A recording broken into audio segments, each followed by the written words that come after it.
In your upcoming book, Seven Leaders, someone who's just opening the book, they're wondering, is this a book for me? They're wondering, is this a book just written for pastors, for seminary students, for people in the pew? Is there, was there someone in mind when you were writing it? Most of the book was initially with pastors in view, but at the same time, congregations are to pray for pastors and ministers, and they need therefore to understand something more about their lives and what it means. And so I'm hopeful that it will encourage prayer for pastors and preachers today.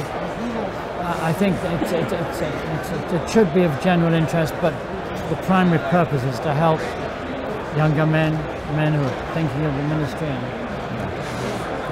And a lot of the information, I mean, men like John Elias saw remarkable revivals which are not well known today, and even to be familiar with what happened and the results of preaching, how preaching changed whole communities and stopped social life when it was corrupt.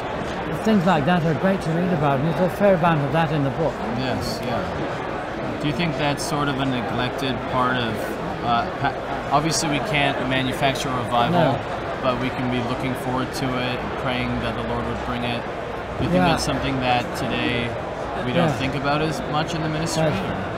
That's right. The Apostle Paul urgently called on people he was writing to pray for him, that he'd be given utterance and so on. You would think that Paul was able to preach, but he needed the continuing help of God.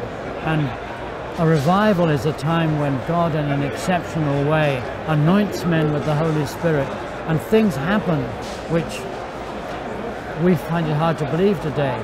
But so we really need to increase our faith by realizing what God has done and the kind of men he uses. I hope the book does that. Good.